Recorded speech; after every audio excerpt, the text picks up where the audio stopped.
मेरे हाथ में एक रस्सी थी जिसे मैंने जल्दी से बिल्डिंग की रेलिंग में फंसाकर नीचे फेंक दिया ताकि मैं अपनी गर्लफ्रेंड के साथ यहाँ से नीचे जा सकूं।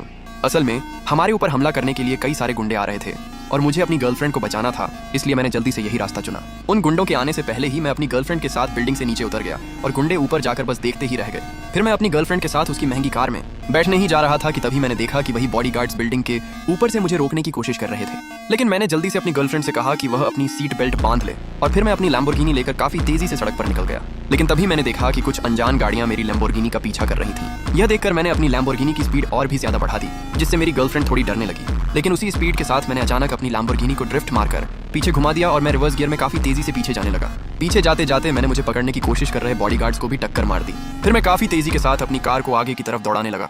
मेरे शानदार लैम्बोर्गिनी ड्राइविंग स्किल्स को देखकर मेरी गर्लफ्रेंड भी काफी ज्यादा घबरा गई, लेकिन हमारा पीछा कर रही गाड़ियां अभी तक रुकने का नाम नहीं ले रही थीं। ये देखकर मैंने अपने फोन से एक मिस्टीरियस लड़की को कॉल किया और उससे मदद मांगी, लेकिन वह लड़की मेरे बारे में जानना चाहती थी, इसलिए मैंने उसे एक ऐसा सीक्रेट बताया कि वह मेरी बात को मना नहीं कर सकी। फिर मैं जल्दी से अपनी गर्लफ्रेंड को लेकर काफी दूर एक जगह पर आ गया, लेकिन मेरी गर्लफ्रेंड की हालत काफी ज्यादा खराब हो गई।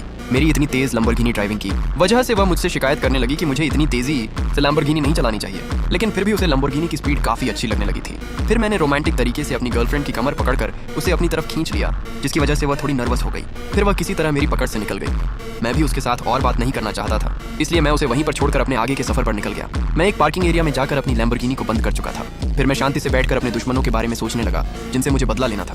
दूसरी तरफ मिस्टीरियस लड़की ने मेरे बारे में हर एक जानकारी निकाल ली थी। उसे पता चल गया था कि मैं सिर्फ एक मामूली लड़का हूँ। कुछ देर बाद मैं उसके पास पहुंच गया और उसके साथ बिजनेस तथा उसकी अंडरवर्ल्ड लाइफ के हर एक सीक्रेट को उसके सामने रख दिया। यहाँ तक कि उसने कौन कौन से कारनामे कर रखे थे यह भी मैंने उसे बता दिया, लेकिन यह देखकर वह शायद काफी ज्यादा गुस्सा हो गई। उसने एक गन निकालकर मुझ पर हमला करने की कोशिश की। नेक्स्ट पार्ट के लिए कमेंट करें।